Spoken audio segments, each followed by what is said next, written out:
Assalamualaikum warahmatullahi wabarakatuh. Sahabat horor yang ada di luar sana, apa kabar teman-teman semuanya? Kembali lagi bersama aku. Pastinya aku akan memberikan sebuah cerita yang sangat menarik, di mana cerita ini berdasarkan kisah nyata ya teman-teman, yang ditulis oleh Kak Restu Wiraatmaja, berjudul Rumah Kuntilanak. Nah, seperti apa ceritanya? Nantikan selengkapnya hanya bersama channel aku.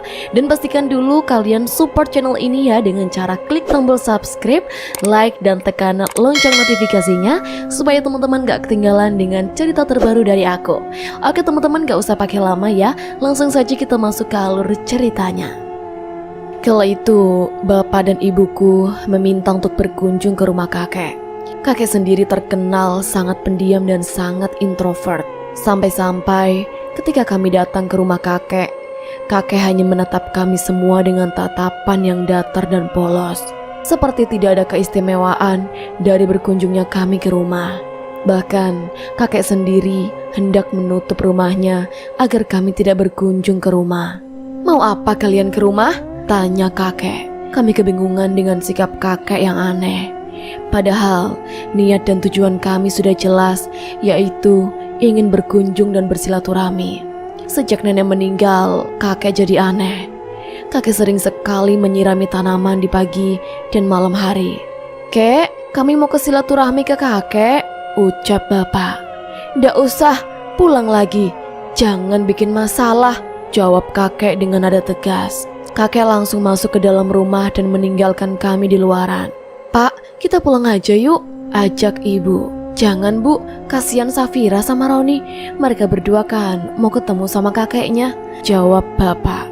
Aku dan Safira hanya melongo sambil menatap bangunan rumah kakek yang tua. Safira ini, dia bisa melihat sesuatu yang mungkin tidak semua orang bisa lihat. Dia berjalan ke arah suatu jendela rumah sambil mengusapkan tangannya ke jendela tersebut. "Bu, Pak, di dalam ada orang lain ya?" tanya Safira. Bapak dan ibu saling menatap. "Emang di rumah kakek ada orang selain kakek?" tanya ibu. Bapak hanya menggeleng-gelengkan kepala. Aku langsung menuju ke Safira dan bertanya kepada adikku yang sangat manja ini. "Emang bentuknya seperti apa?" tanyaku. "Perempuan berambut panjang," jelas Safira. Aku terkejut mendengarnya. Mana mungkin orang yang dimaksud itu adalah nenek. Nenek sudah lama meninggal. Memang rambut nenek juga panjang. Namun apa mungkin Safira berbohong, atau mungkin juga dia melihat nenek. 15 menit kemudian, kakek membukakan pintu rumah dan berkata, "Ngapain masih di situ? Pulang sana!" teriak kakek. Bapak langsung berlari ke arah kakek dan meraih tangan kakek dengan cepat. "Kek, Safira sama Roni mau nginep di sini. Apa kakek gak mau kumpul sama cucu kakek?" Kakek menatap ke arah Safira kecil dengan tatapan yang sedikit tajam. "Kamu yakin mau nginep di sini?" tanya kakek. "Iya kek, kita ingin berliburan di tempat kakek hingga beberapa hari ke depan," jelas bapak.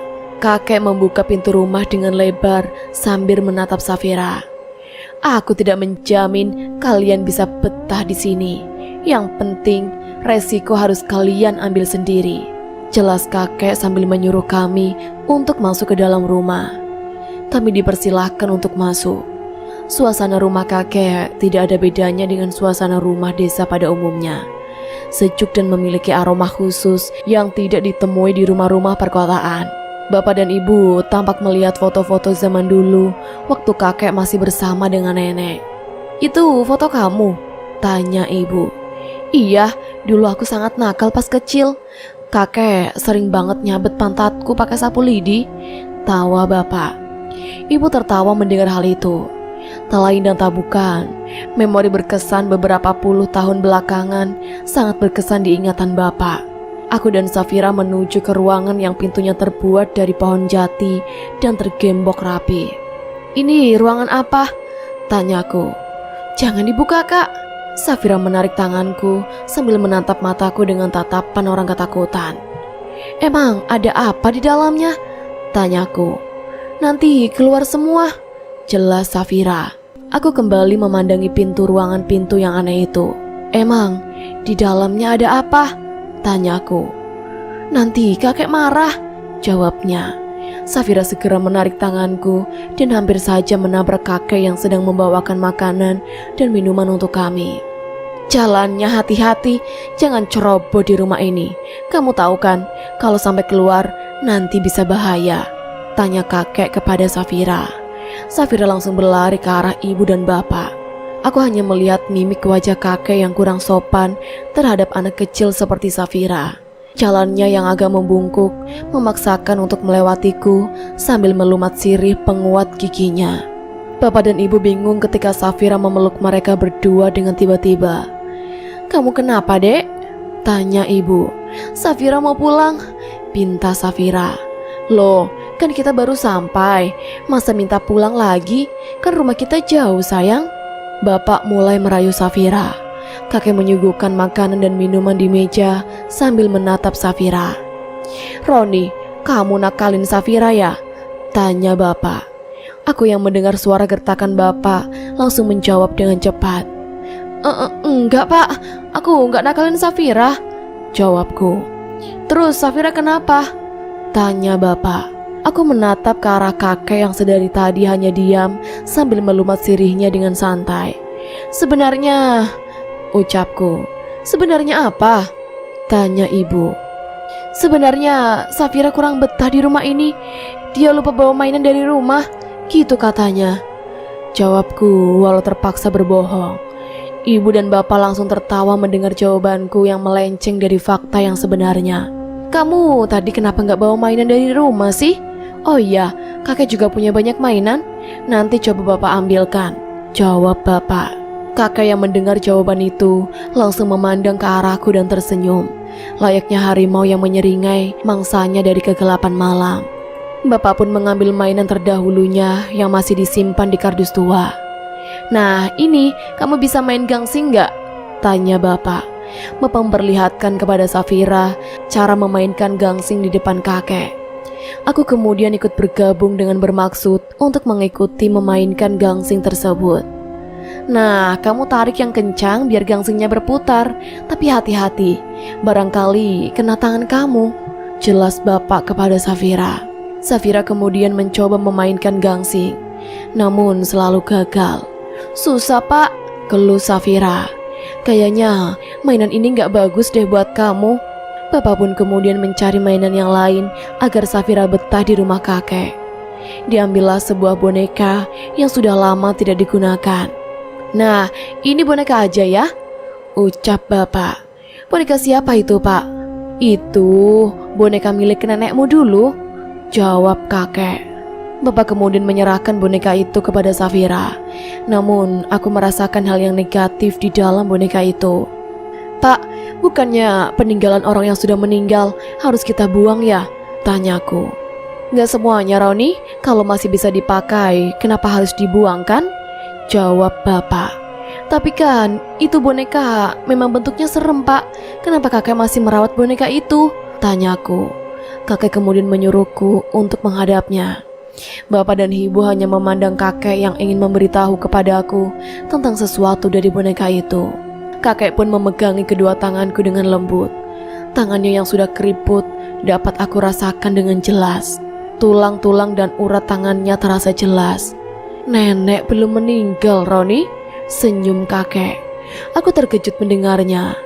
Aku memandang ke arah Safira yang sedang memainkan boneka itu sambil mengelus-ngelus manja rambut boneka tersebut.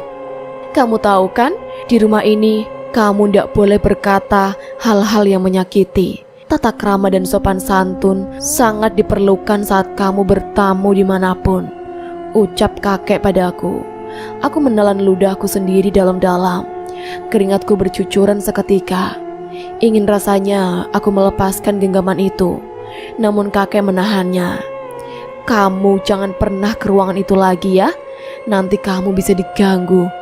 Diganggu siapa kek? Kakek membisikkan satu kata padaku.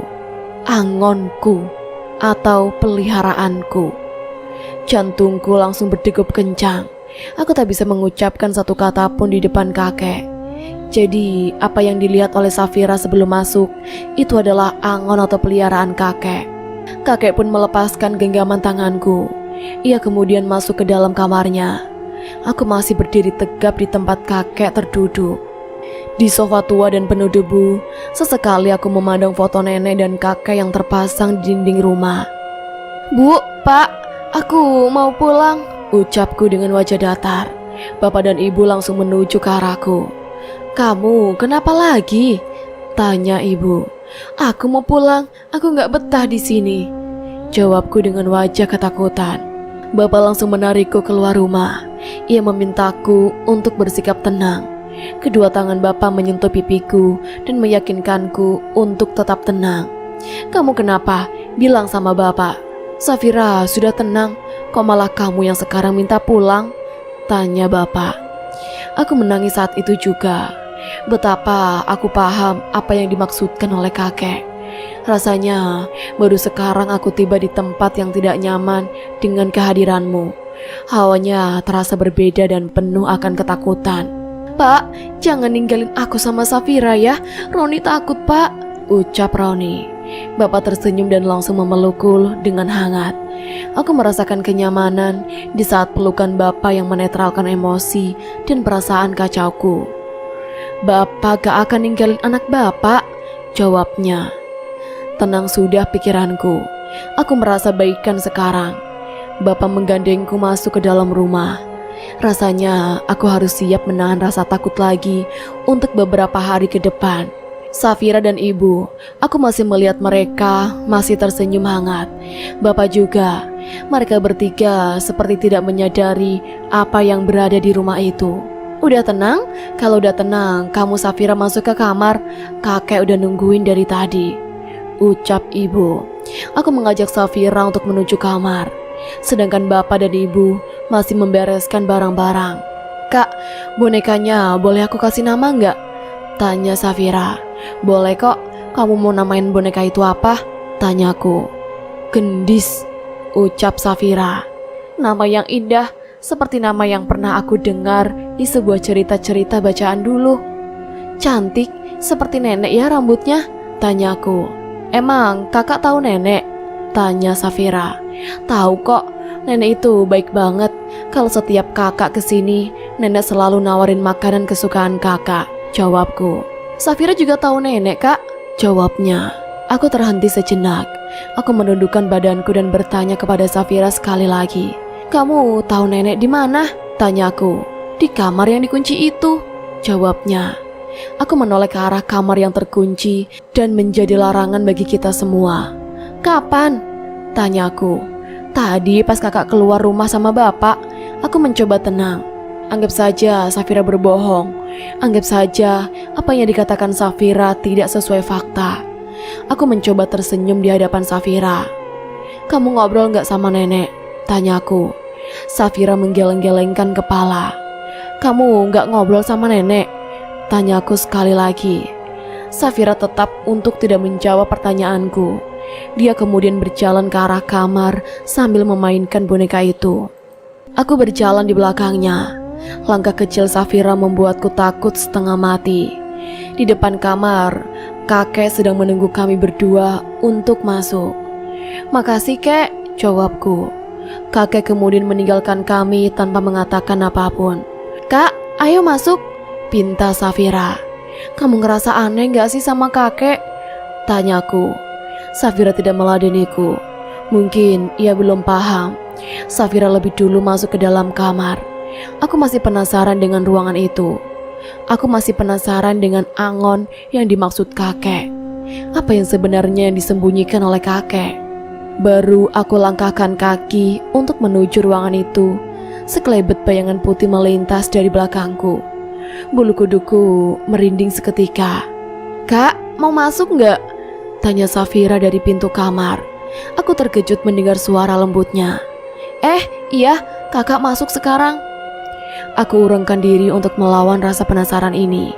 Prioritasku hanya satu. Aku harus tetap menjaga Safira kecil agar ia tetap nyaman di rumah ini. Selama di kamar, aku hanya menemani Safira kecil yang sedang memainkan boneka. Aku belum puas dengan apa yang diucapkan Safira mengenai isi dari rumah ini. "Dek, kakak boleh tanya nggak?" tanyaku. Safira tidak menjawab. Ia masih sibuk memainkan boneka itu. "Dek." Safira terdiam. Ia kemudian meletakkan boneka itu di kasur dan menatapku dengan tatapan yang tak biasa. "Kalau kakak tanya, jawab dong," ucapku. Safira kemudian mendekatkan tubuhnya di hadapanku. "Kakak mau tanya apa?" tanya Safira. Aku kemudian memegang kedua tangan Safira. "Kamu jujur ya sama kakak?" tanyaku. Safira mengangguk paham. "Kamu ada yang aneh gak sih sama rumah ini, sama kakek dan ruangan itu?" tanyaku. Safira menatap ke kanan kiri kamar, seperti melihat sesuatu yang datang. "Kamu lihat apa?" tanyaku. Safira menyuruhku untuk mendekatkan telinganya ke arah mulutnya. "Kak, di sini banyak setan," jawabnya. Aku langsung terkejut mendengarnya. "Di mana?" tanyaku. Ia menyuruhku untuk mendekatkan telinganya lagi. "Rumah ini banyak setannya," jawab Safira. Waktu sudah hampir gelap. Safira yang baru saja memberitahu tentang rumah ini menambah rasa merinding di sekujur tubuhku. "Safira nggak takut?" tanyaku. Safira tersenyum lalu menggeleng-geleng kepala. Aku bersyukur memiliki adik yang pemberani sepertinya. Rasanya dia adalah tempat aku mengungkapkan semua rasa takutku. Aku tak mungkin meninggalkannya sendirian di rumah yang jauh dari penduduk itu. "Ya udah, kakak mau mandi dulu ya?" tanyaku. Safira hanya tersenyum. Ia pun memainkan bonekanya lagi. Aku membuka tasku dan mengambil semua alat mandi serta handuk. Sebelum aku meninggalkan Safira, aku lebih dulu memeluknya.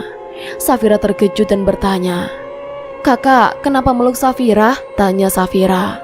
"Kakak pengen peluk aja, emang gak boleh?" tanyaku. Safira tersenyum. Ia pun kembali memelukku dengan pelukan yang sangat erat. "Kakak mandi dulu ya. Safira tunggu di sini. Jangan keluar kamar sebelum kakak datang dari kamar mandi," ucapku. Safira mengangguk paham. Aku pun meninggalkan Safira sendirian di dalam kamar. Kebetulan saat itu bapak dan ibu masih berada di ruang tamu. Mereka berdua ternyata sedang bercerita mengenai masa lalu rumah ini. Namun sesaat obrolan itu menjadi sangat sensitif manakala bapak menceritakan tentang kematian nenek yang tidak wajar. Aku mencoba mencari tahu dengan menguping di dekat lemari besar sebagai pembatas antara ruang tamu dan juga ruang dalam rumah kakek. Kematian nenek belum jelas, aku juga belum tahu mengapa. Tapi nenek meninggal karena sesuatu yang disembunyikan oleh kakek, ucap bapak. Ibu kemudian menanggapi ulasan bapak mengenai kematian nenek. "Pak, bukannya nenek meninggal karena sakit?" tanya ibu. Tiap malam, kakek itu sering sekali menyirami bunga di depan rumah. Dan ada ritual khusus yang dilakukan kakek di setiap Selasa Kliwon, jelas bapak. Entah apa yang mereka bicarakan, namun ada sesuatu yang menepuk pundakku dari belakang. "Tidak baik menguping pembicaraan orang. Jika ingin bergabung, dekatkan diri. Jangan beraninya mencari tahu dari belakang." Aku terkejut manakala kakek sudah berada di belakangku. "Kakek?" tanyaku. "Ibu dan bapakmu sedang membicarakan nenek. Tidak sepantasnya mereka berdua membicarakan hal itu di rumah ini," jelas kakek. "Kek, nenek meninggal karena apa?" tanyaku. Kakek tidak menjawab. "Kamar mandi ada di pojok rumah," jawabnya. Aku pun meninggalkan kakek sendirian. Tampaknya kakek sudah mulai geram dengan perlakuan ibu dan bapak karena pembahasan sensitif mengenai nenek. Mungkin itu adalah urusan orang tua yang tidak boleh aku ketahui. Namun, manakala rasa penasaran ini memuncak, aku selalu nekat untuk mencari tahu kebenaran yang tersimpan di rumah ini. Aku pun mencari kamar mandi yang dimaksud kakek. Ternyata kamar mandinya benar berada di pojokan rumah. Langkahku menjadi sangat berat, seperti ada yang membisiki untuk tidak memasuki kamar mandi itu. Aku pun melawan diri dengan menghilangkan rasa takutku. Langkah beraniku menuju ke arah kamar mandi di pojok rumah membuat pikiranku melayang kemana-mana. Mungkinkah kamar mandi ini angker? Mungkinkah ada sesuatu di dalam sana? Aku menyalakan lampu kamar mandi. Setelah selesai, aku menengok kanan ke kiri sekeliling rumah. Bila ada sesuatu yang mencurigakan, aku bisa dengan cepat berlari tanpa memikirkan keringat yang berada di sekujur tubuhku ini. Aku masuk ke dalam dengan mengucapkan bismillah. Lalu seluruh pakaian aku lepas satu persatu. Tidak lupa pula aku hanya menyalakan keran agar air terisi penuh. Air pertama membasahi tubuhku. Lumayan dingin juga. Pedesaan kakek memang terkenal dengan air dinginnya. Siraman air kedua membasahi rambutku. Aku mengambil sedikit sampo dan mengarahkannya ke rambut. Dengan sabar, tanganku memijat-mijat kepala hingga sampo itu merata di sekeliling rambut kepalaku. Namun, begitu aku ingin membersihkan busa sampo, tiba-tiba lampu mati dengan sendirinya. "Kek, listriknya habis ya?" tanyaku. Aku mencoba untuk mencari gayung yang berada di sekitaran bak kamar mandi. Aku masih ingat, gayung itu masih berada di situ. Tanganku meraba-raba ke arah gayung itu berada. Suara keran yang mendominan membuat suaraku tidak terdengar hingga di luar sana. Apa ini? Aku merasakan beberapa helai rambut berada di dalam bak kamar mandi itu. Tidak terlalu panjang, namun juga tidak pendek. Rambut siapa? Rasanya rambutku tidak ada yang rontok satupun. Tapi kenapa terasa janggal? Aku mencoba untuk berpikiran jernih agar setelah aku dapat gayung itu, aku segera menciduk air hingga penuh dan aku arahkan ke kepalaku. Aku lakukan itu hingga 4 kali sampai busa sampo itu benar-benar hilang. Barulah setelah selesai, lampu kamar mandi menyala kembali. Aku segera mengambil handuk dan kubuka pintu kamar mandi dengan tujuan mencari tahu siapa yang barusan menyalakan lampu kamar mandi tersebut. Namun setelah aku membuka pintu kamar mandi, tak ada satupun orang yang berada di sekitaran luar kamar mandi. Padahal aku sangat cepat membuka pintu kamar mandi tersebut. Namun anehnya, tak ada satupun orang yang berada di sana. Aneh, kok gak ada suara langkah kaki orang yang nyalain lampu ya? Mungkin konsleting, ucapku sambil menghibur diri. Aku kembali memasuki kamar mandi. Aku ingat betul akan meletakkan rambut yang kutemukan di dekat gayung. Namun, hal yang mengejutkan juga terjadi. Loh, mana rambutnya? Tadi bukannya ada di sini, kok hilang? Tanyaku.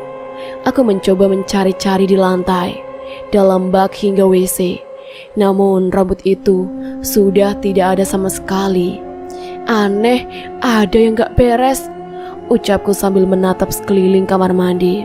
Dengan cepat, aku mempersingkat mandiku.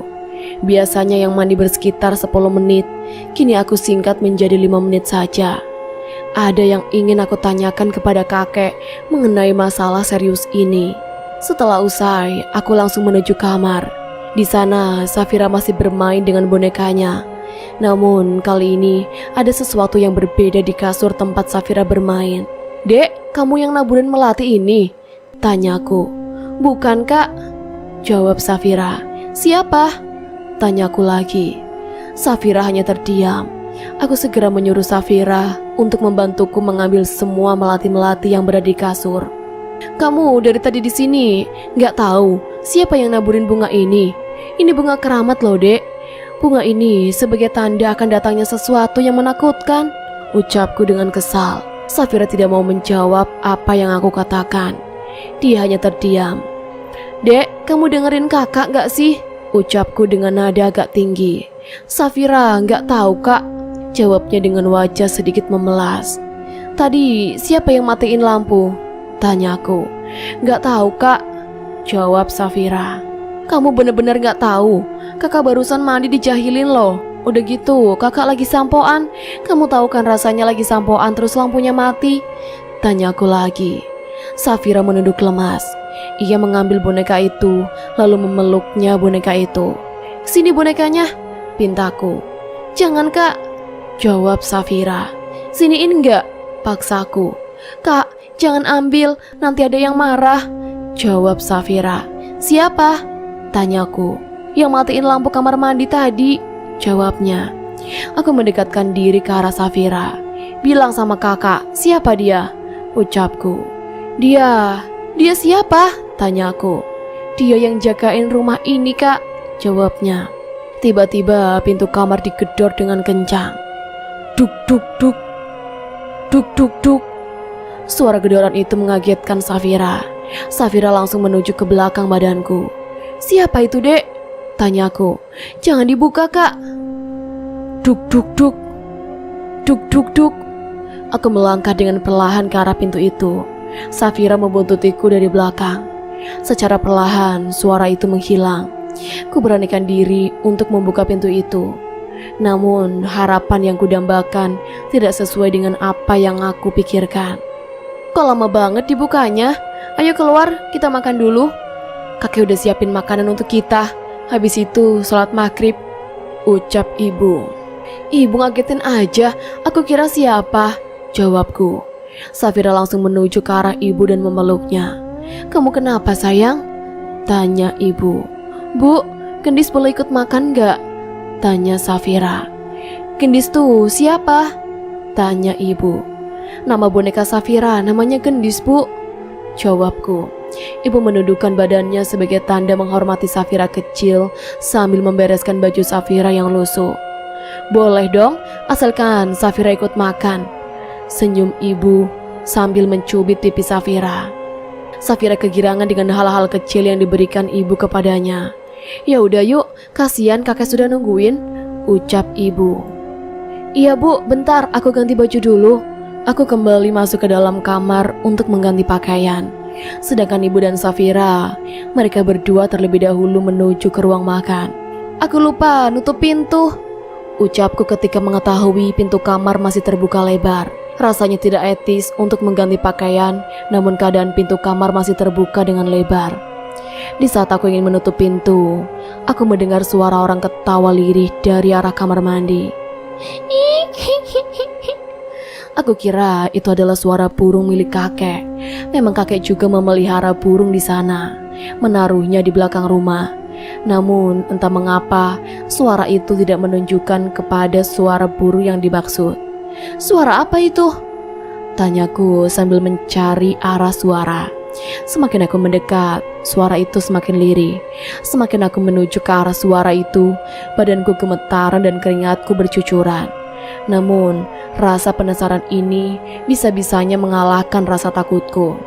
Halo, siapa di sana? Tiba-tiba pintu kamar mandi terbuka.